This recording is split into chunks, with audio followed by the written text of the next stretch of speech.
हिंदी के कथा साहित्य में से आज जो कहानी आप सुनेंगे उसका शीर्षक है फिर नहीं। लेखिका हैं वरिष्ठ प्रवासी कथाकार डॉक्टर पुष्पा सक्सेना जी। उनकी गिनती अत्यधिक लोकप्रिय कहानी लेखकों में की जाती है तथा उनकी कहानियाँ हर उम्र के पाठकों द्वारा सराही गई हैं। नमस्कार, मैं हूँ सीमा सिंह। सुनिए पुष्पा सक्सेना जी की कहानी मेरी आवाज़ में। माँ, मैंने हमेशा तुम्हारी बात मानी है। तुम मेरी एक छोटी सी बात नहीं मान सकती? बात खत्म करती रंजिता की आंखें डबडबा आई थी। कौन सी बात मान लूं? सुधीर से शादी करेगी, यही ना? दमयंती का स्वर उत्तेजित था। तुम उससे मिलकर तो देखो। अगर उससे मिलकर तुम मना कर दोगी तो मंजूर है, पर बिना देखे बिना मिले ही। देखना ही क्या है? साहबजादे कोई काम तो करते नहीं, तुम्हारी कमाई पर ऐश करने के सपने देख रहे हैं। बाद में बहुत पछताओगी। कह देती हूँ, ये बातें कल्पना में ही अच्छी लगती हैं, असली ज़िंदगी में आदर्श काम नहीं आते। उसमें क्या कमी है जो मेरा सहारा चाहेगा? है ही क्या उसमें? हमेशा का टॉपर रहा है, किसी भी यूनिवर्सिटी में लेक्चरर बन सकता है। तुम नहीं जानती हो कितना महत्वाकांक्षी है, इसीलिए मैं कह रही हूँ। सारी महत्वाकांक्षाएं धरी रह जाती हैं। हिंदी में पीएचडी करने वालों को कौन पूछता है? तुम डॉक्टर हो और वो क्या है? उसका पेपर अंतर्राष्ट्रीय सम्मेलन में प्रस्तुत किया जा रहा है। अगले महीने वो अमेरिका जा रहा है। मेरा कौन सा पेपर कहीं पढ़ा गया है माँ? ऐसे ही 30 मार्क थे तो किसी और काम में ना लग जाते? बेकार कलम न घिस रहे होते। कंपटीशन में हिंदी वालों को कौन पूछता है? दमयंती के स्वर में व्यंग बज रहा था। ओ माँ, तुमसे बहस करना बेकार है। पर एक बात अच्छी तरह सुन लो, मैं सिर्फ सुधीर से ही शादी करूंगी और किसी के लिए तुम्हारी कोशिश बेकार है। तेजी से अपनी बात कह रंजिता कमरे से बाहर चली गई थी। बेटी की पीठ देखते दमयंती जल गई थी। इतने प्यार से पाल पोस कर बड़ा किया और आज वही लड़की तमाचा सा मार कर चली गई। जब से रंजू ने सुधीर के साथ अपने विवाह की घोषणा की है, माँ बेटी के बीच शीत युद्ध चल रहा है। पति से रंजिता का निर्णय बताने का मतलब घोर अशांति को बुलावा देना था। क्रोध में शशांक उल्टा सीधा न जाने क्या कर बैठे। रंजिता को लाड़ प्यार करते देख वो कितना नाराज रहे हैं। रंजिता तो जैसे उसी की बेटी है। मेडिकल कॉलेज की मेधावी छात्रा रंजिता से सबको क्या क्या अपेक्षाएं थीं। हर अपेक्षा में वो खरी भी उतरी। एमबीबीएस परीक्षा में सर्वोच्च अंक, 2-3 स्वर्ण पदक पा उसने सबका मस्तक ऊंचा कर दिया था। सब उसे सराहते न थकते। वर्मा जी की तो एक ही बेटी 1000 बेटों के बराबर है। बड़े भाग्यवान माँ बाप हैं।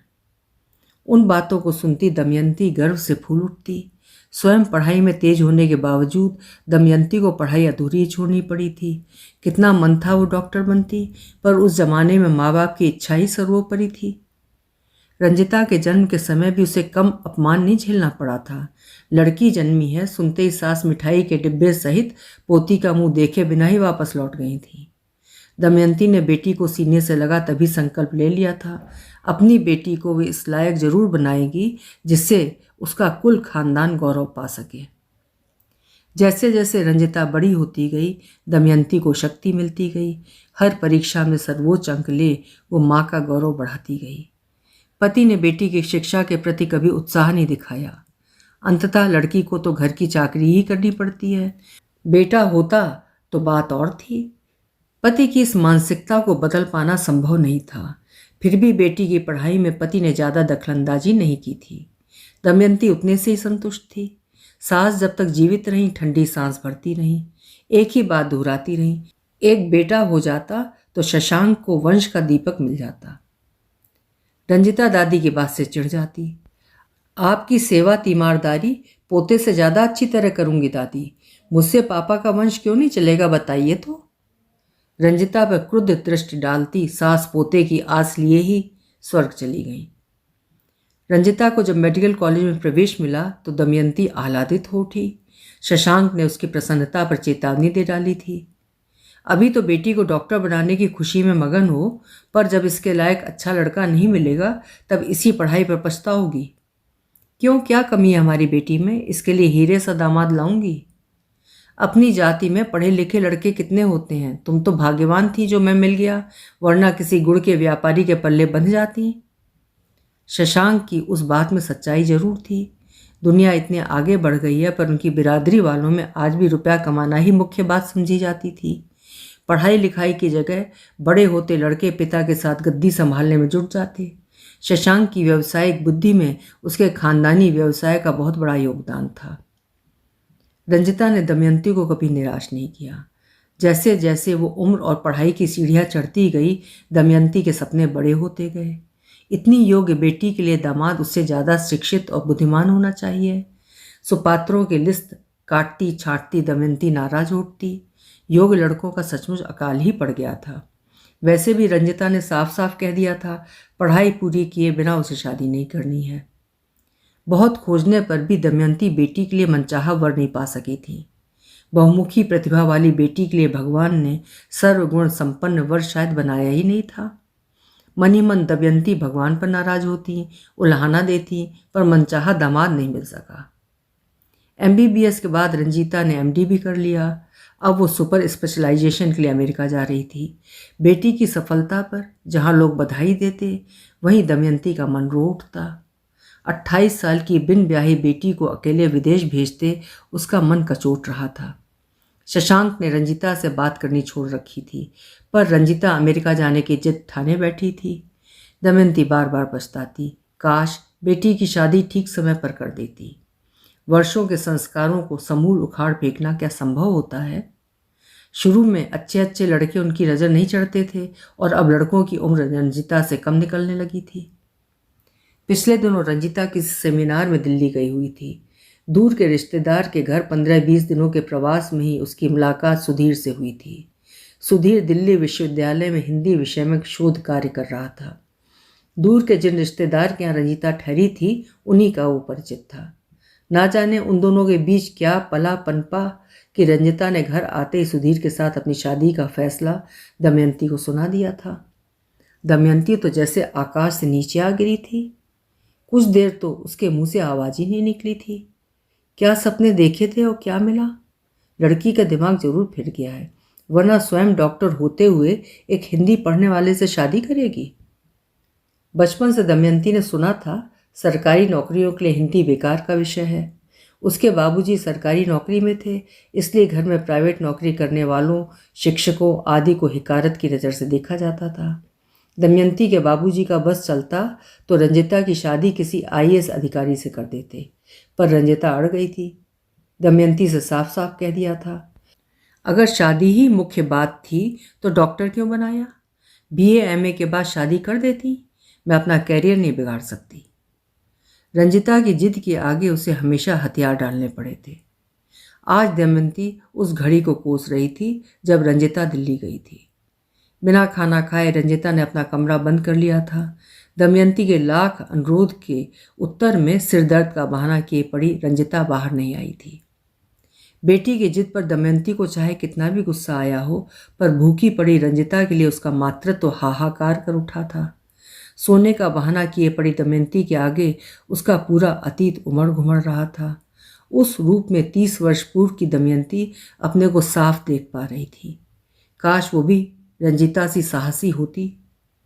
इकलौती दुलारी बेटी दमयंती के लिए राजा नल जैसा वर खोज लाने के लिए अम्मा बाबूजी कृत संकल्प थे। उतनी सुंदर गुणवंती बेटी के लिए वर की क्या कमी थी? बाबूजी स्वयं सरकारी नौकरी में थे। बड़े भैया MA के बाद प्रतियोगी परीक्षाओं की तैयारी कर रहे थे। उन्हीं दिनों दमयंती की सहेली नीरा का बड़ा भाई बम्बई से आर्ट की कोई बड़ी डिग्री लेकर घर वापस आया था। अनिल का व्यक्तित्व ही उसके कलाकार का परिचायक था। लंबा कद, बड़े बड़े घुंघराले बाल, सपनीली आंखों के साथ उसका गौर वर्ण किसी ग्रीक देवता का भ्रम देते थे। बड़े उत्साह से नीरा ने दमयंती का परिचय अपने भाई से कराया था। भैया ये दमयंती हैं, बहुत बड़ी कवित्री हैं। रियली? उसके कहने के ढंग से पता नहीं अविश्वास था या प्रशंसा। नीरा नाराज उठी। तुम्हें विश्वास नहीं तो ठहरो, अभी दिखाती हूँ। अपनी बात सिद्ध करने के लिए नीरा वो पत्रिका खोजने चली गई थी जिसमें पिछले माह दमयंती की कविता छपी थी। नीरा के जाते ही अनिल ने हल्के स्वर में कहा था, आप तो स्वयं कविता हैं, आप पर तो कविताएं लिखी जानी चाहिए। उसकी उस बात पर दमयंती लाल हो उठी थी। थोड़ी देर बाद नीरा हाथ में पत्रिका थामे वापस आई थी। ये देखो, तुम नहीं मान रहे थे ना, पढ़ो, ये इसी की कविता है। इतनी स्तरीय पत्रिका में यूं ही कविता नहीं छप जाती। मैंने कब नहीं माना, ये तो ऊपर से नीचे तक कविता मई है। भैया, तुम फिर मजाक कर रहे हो। नहीं, बिल्कुल सच कह रहा हूं। आगे न कुछ कहे उसने पत्रिका में आंखें गड़ा दी थीं। उस रात दमयंती सो नहीं सकी थी। अनिल के शब्द बार बार उसे गुदगुदा जाते। उस दिन के बाद से दमयंती और नीरा की बैठकों में अनिल हमेशा शामिल होता।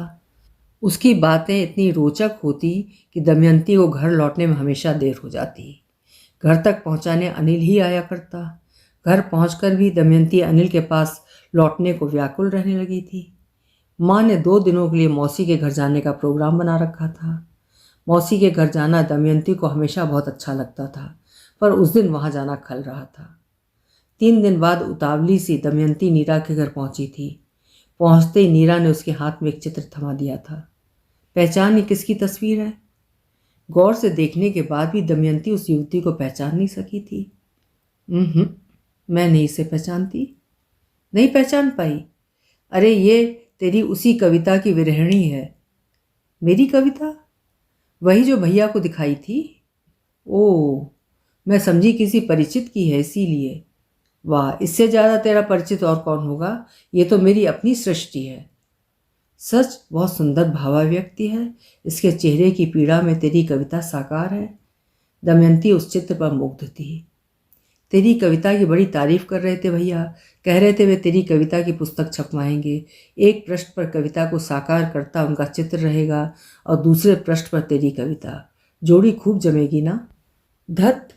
शैतानी से कही गई नीरा की बात पर दमयंती रोमांचित हो उठी थी। भैया इंटरव्यू देने दिल्ली गए हैं। जाते जाते कह गए हैं तेरी कविताएं इकट्ठी करके रखूं। सारी कविताएं खोज कर निकाल दे दम्मू, वरना उनकी डांट खाऊंगी। मेरी कविताएं इस लायक नहीं कि किताब छपवाऊं। उन्हें मेरा धन्यवाद दे देना। ये सब खुद ही कह देना, 2 दिन बाद ही तो आ रहे हैं। वो 2 दिन दमयंती ने बेहद बेचैनी से काटे थे। तीसरे दिन ही नीरा के घर पहुंच गई थी। दरवाज़ा अनिल ने ही खोला था। आइए, आप ही का इंतज़ार था। जी? मेरा? हाँ, आपको खुशखबरी जो देनी थी। कौन सी खुशखबरी? यही कि मेरा सिलेक्शन हो गया है, अब तो मिठाई मिलेगी ना? वाह, सिलेक्शन आपका हुआ, मिठाई मैं खिलाऊं? अपनों की सफलता पर मिठाई नहीं खिलाई जाती दमयंती। गहरी दृष्टि से उसे देखता अनिल हल्के हल्के मुस्कुरा रहा था। ठीक है, परसों मेरा जन्मदिन है, आप आइएगा, जी भर मिठाई खिलाऊंगी। उसके लिए तो मेरी शुभकामनाएं ही मिलेंगी। परसों ही मुझे ज्वाइन करना है। आपकी मिठाई उधार रही, पर आज मेरी ओर से खाइए। वो दिन हंसी मजाक में बहुत अच्छा गुजर गया था। दमयंती का घर वापस लौटने का मन ही नहीं कर रहा था, पर माँ ने आते आते जल्दी लौटने की ताकीद कर दी थी। वापस लौटती दमयंती ने उसे छेड़ा था। मेरी मिठाई उधार रही, वैसे आपकी प्रेजेंट भी उधार है ना? आप जिस चीज़ की चाह करें हमेशा पाती रहें। कहकर तो देखिए क्या चाहिए। उन शब्दों में अनिल बहुत कुछ कह गया था। वह जो चाहेगी मिलेगा। इतने दिनों में दमयंती इतना तो जरूर समझ गई थी, अनिल का साथ उसे बहुत अच्छा लगता है। अगर वो कामना करे जीवन भर उसे अनिल का साथ मिले, तो क्या ये कामना भी पूरी होगी? अपनी कामना पर लजा दमयंती ने अपनी हथेलियों में मुंह छुपा लिया। दमयंती के जन्मदिन पर नीरा ने उसका फुल साइज चित्र उपहार में दिया था। चित्र इतना सजीव था मानो दमयंती को सामने बैठाकर चित्रकार ने चित्र बनाया हो। चित्र देखते ही बाबूजी के माथे पर सलवटें उभर आई थीं। बड़े भैया चुप रह गए थे और दमयंती अभिभूत थी। कब कैसे अनिल ने उसका वो चित्र बनाया था, मन में गुदगुदी सी उठी थी। रात में बाबूजी ने गंभीर स्वर में पूछा था, अपनी तस्वीर बनाने के लिए किसकी अनुमति ली थी? कितनी सिटिंग्स दी थी? मैंने किसी को सिटिंग नहीं दी थी बाबूजी, मुझे खुद नहीं पता कैसे। झूठ बोलते शर्म नहीं आती? अगर खुद सामने बैठकर तस्वीर नहीं बनवाई तो अपनी फ़ोटो दी होगी। मैंने किसी को कोई फ़ोटो नहीं दी। दमयंती रोने रोने को आई थी। मैं नहीं मानता। सुशीला, कल से लड़की कहीं बाहर नहीं जाएगी। इसकी जिम्मेदारी तुम्हारे ऊपर है। कहीं कोई ऊंच नीच हो गई तो पूरे खानदान की नाक कट जाएगी। इसे समझा दो, उस निकम्मे आर्टिस्ट से हमें कोई रिश्ता नहीं रखना है, वरना दमयंती लाख रोई, मिन्नतें की, पर उसे घर की चारदीवारी से बाहर निकलने की इजाज़त नहीं मिली। नीरा मिलने आई थी। दमयंती उससे लिपट कर खूब रोई थी। पूरी बात सुन नीरा गंभीर हो गई थी। भैया से शादी करेगी दम्मू? अभी भले वो कुछ नहीं है, पर एक दिन वो नामी कलाकार बनेंगे। तुझे बहुत पसंद करते हैं वो। नहीं नहीं, ये कभी संभव नहीं है नीरू। बाबूजी को तू नहीं जानती, वो कभी तैयार नहीं होंगे। तेरी अपनी मर्जी कुछ नहीं है दम्मू। सोच कर देख, भैया के साथ बहुत अच्छी ज़िंदगी जिएगी। वो तुझे वो सारी खुशियाँ दे सकते हैं जिसकी कल्पना भी नहीं की जा सकती। ज़िंदगी जीने के लिए बचूंगी तब ना। कोशिश तो कर देख। भैया तेरे लिए बहुत परेशान हैं। तेरी तस्वीर दे, वो तुझे सरप्राइज़ देना चाहते थे। वो नहीं जानते थे उनका ये सरप्राइज़ तेरे इतने बड़े दुख का कारण बन जाएगा। अपने को बेहद अपराधी मान रहे हैं वे। इसमें उनकी क्या गलती नीरू? मेरा चित्र बना, उन्होंने तो मुझे मान दिया है। जीवन भर उस उपहार को याद रखूंगी। उनसे कहना वो मेरे लिए परेशान ना हो, बस यही विनती है उनसे। नीरा के कंधे पर सिर रखकर दमयंती रो पड़ी थी। जल्दी ही बाबूजी ने दमयंती की शादी तय कर दी थी। पढ़ाई छुड़ाए जाने के विरोध में दमयंती ने रो रो कर घर भर दिया था, पर उसकी एक ना चली। अमीर व्यापारी परिवार में जन्मे शशांक का चयन पुलिस अधिकारी के रूप में हो चुका था। पुलिस के दबदबे से बाबूजी हमेशा प्रभावित रहे। विवाह के समय दमयंती फूट फूट कर रोई थी। डॉक्टर बनने के उसके स्वप्न छिन्न भिन्न हो गए थे। ससुराल में धन की कमी नहीं थी। व्यापारी ससुर ने वैध अवैध सभी तरह से धन अर्जित किया था। पुलिस को पैसा खिलाते अपने पुत्र को पुलिस की नौकरी में भेजने की प्रेरणा उन्हें इसी बात से मिली थी। शशांक ने उनका सपना पूरा कर पिता का ऋण चुकाया था। शशांक ने भी अपने पिता की व्यवहारिक बुद्धि पाई थी। उसके लिए धन ही सब सुखों का मूल था। भावुकता के लिए उसके मन में कोई जगह नहीं थी। कभी अंतरंग क्षणों में भी उसकी व्यावसायिक बुद्धि दमयंती को तिलमिला देती। तब उस समय अनिल की भावप्रवण हंसती आंखें, जिनमें दमयंती के लिए ढेर सारी चाहत, ढेर सी प्रशंसा होती, बहुत बहुत याद आती। सब कुछ पाकर भी क्या वो अपने जीवन से संतुष्ट है? अगर ये सच होता तो अनिल की चर्चा पत्र पत्रिकाओं में देखती पढ़ती वो व्याकुल क्यों हो उठती है? पिछले वर्ष राष्ट्रपति द्वारा सम्मानित अनिल का समाचार पत्र में प्रकाशित चित्र उसने आज तक सुरक्षित क्यों कर रख रखा है? अनिल आज देश के नामी कलाकारों में से है। बम्बई में उसकी चित्र प्रदर्शनी ने धूम मचा दी थी। हर अखबार में उसकी चर्चा रहती है। ना जाने कितनी बार दमयंती सोचती रही, क्या वो उसे अभी भी याद होगी? उसका बनाया वो चित्र इस घर में कभी ना आ सका। बाबूजी का वश चलता तो उस चित्र को उसी दिन जला डालते, पर बड़े भैया ने उन्हें ऐसा नहीं करने दिया था। इतने सुंदर चित्र को नष्ट करने से क्या लाभ? हमारी दमयंती इस चित्र में हमारे पास हमेशा रहेगी। भैया की उस बात के लिए दमयंती उनकी कितनी आभारी है। वो जब भी घर गई उस चित्र को निहारती रह गई। क्या अनिल के मानस में उसकी इतनी स्पष्ट छवि अंकित थी? शशांक ने एक पति की भूमिका ठीक नहीं निभाई, ऐसा वो नहीं कह सकती, पर मन का कोई कोना हमेशा अतृप्त कोरा ही रहा। ससुराल के उतने बड़े कुनबे में घर परिवार के दायित्व निभाती बड़ी बहू दमयंती की कविता, उसकी कवित्री न जाने कब कहाँ मर खप गई। उस घर में जहाँ साहित्यिक पत्रिकाओं की खरीद बेकार का खर्च माना जाता, वहाँ कविता लिखने पढ़ने की बात भी दिमागी फितूर भर होता। शुरू शुरू में दमयंती का कभी हृदय रो उठता, पर धीरे धीरे उसने अपने को उसी परिवेश में ढाल लिया था। बेटी का जन्म उसकी नई संपूर्ण कविता थी। बड़े प्यार जतन से उसकी देखभाल करती दमयंती अपना अतीत भूल गई थी। उसके बड़े होने का एक एक पल दमयंती ने जिया था। उसी बेटी ने कहीं संदूक की तह में नीचे दबी उसकी वो कविता खोज निकाली थी, जिस पर अनिल ने कविता की विरहणी का चित्र बनाया था। रंजीता का मुंह खुशी से चमक रहा था। माँ, ये कविता है? सच माँ, तुमने लिखी थी? हाँ हाँ, पर ये तुझे कहाँ मिली? ओ माँ, तुम ग्रेट हो। इतनी अच्छी कविता तुमने लिखी थी माँ, अब तुम क्यों नहीं लिखती? छोड़, ऐसी क्या अच्छी है, अब समय कहाँ मिल पाता है। दमयंती संकुचित सी हो उठी थी। नहीं माँ, ये कविता तो बहुत ही अच्छी है, विश्वास नहीं होता। बचपन से बस तुम्हें घर गृहस्थी के कार्यों में उलझा देखा। तुम लेखिका हो, कांट बिलीव इट। अच्छा अच्छा, बहुत हो गया। आज कॉलेज नहीं जाना है? नहीं जाना है। पहले प्रॉमिस करो आज अपनी सारी कविताएं खोजोगी और फिर लिखना शुरू करोगी, तभी कॉलेज जाऊंगी। क्या करेगी उन कविताओं का?